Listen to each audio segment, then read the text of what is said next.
it once again time for Obsidian to release a role-playing game. It's been a while now. I'm always a bit concerned when it comes to Obsidian's games, but it's a bit unique. It's an agent RPG. It's an espionage RPG. They're calling it. I think they're calling it the first espionage RPG. Yeah, might be right about that. But you've been playing it. I've been playing it. Well, how does a espionage RPG work? There's a lot of shooting. There's actually not a lot of espionage, but there's a lot of them. You know, it's like it's an attempt of taking the original spy movie and putting it into a video game. So all the mainstays of that genre is there. There's you know, like a big conspiracy. There's evil, faceless corporations. And geopolitical interests and weapons, armor stealing and terrorism and almost like in real life. And damsels in distress and almost like in real life. Almost like in real life. Exotic locations and traveling the world and all that.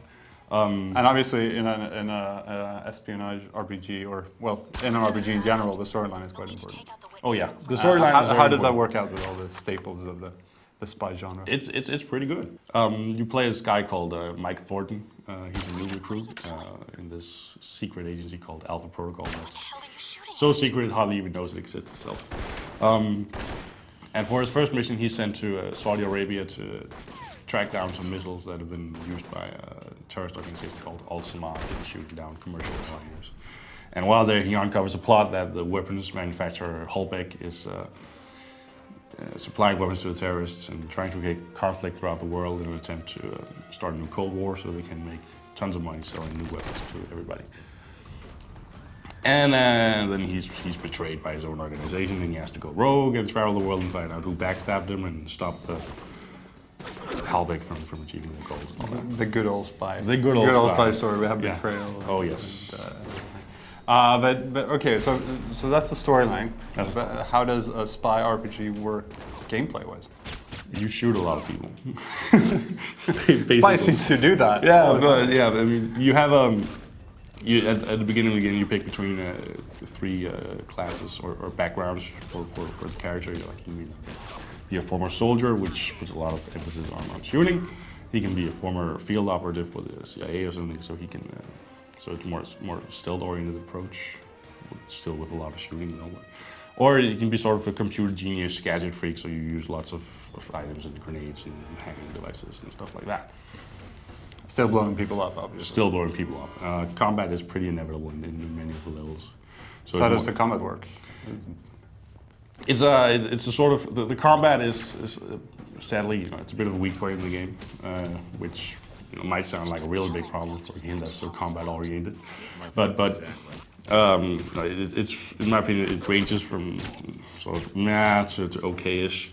But basically, you have a bunch of abilities that sort of help with your aim, and there's I used the stealth class, and then he put a lot of ability points into my pistol use. I get sort of all sorts of cool abilities like critical shots if you target the same thing for a couple of seconds and you do extra damage, and you get this ability later on that's pretty much entirely like the Deadeye in Red Dead Redemption, where the screen turns yellow when your time slows down and you mark several targets and then execute them all at once. But this sounds very, very combat oriented. Where does the RPG factor come into play? There's there's stats, of course. Lots of stats are important. we love stats, or we don't love stats, but they're there, and you know. You pick a ton of skill sets and you get new levels and you pick more skills and that whole part works pretty well. You know, it's pretty obvious which skills are really useful and which are not so useful, and it's easy to plan ahead and see, well, I'm going to spend my next 20 points on that or whatever. So that part works nicely. But there's been a lot of talk from Obsidian's side on the way the storyline can evolve. Oh yeah, yeah. Also very important, of course, in an RPG, but choices. Yeah. You know, you're a couple of times through the game you get the obligatory choice of either sitting with that person or that person, or hunting down this guy or hunting down that guy. And also as you meet and talk with people, you know, you can meet some guy with an apparent goal in mind. and you can approach it from different angles just through the conversation, and then depending on what happens, the story might evolve differently. There's this character called C in some of the trailers, which is an East German former Stasi agent who's really gung-ho about guns and violence, and I never met her ever in the game, even though she's prominently figured in all the trailers. So that says a lot about, you know, how diverse the story can actually be. Okay, but putting all of this together, all the RPG, all the combat, and with the weak points and the strong points, did you like Alpha Protocol? I did like Alpha Protocol. I was a little disappointed about it, to be honest. I previewed the game earlier this year, and I really liked what I saw.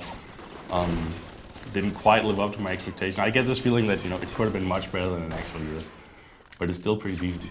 I mean, I had fun playing it, and I'm probably going to play it again. It's not the greatest game ever, but it's, you know, it's a good romp. Fun and decent. Fun and decent. All right, fair enough. Mike, the guards have radioed in an alarm. Get out of there. All right, heading out.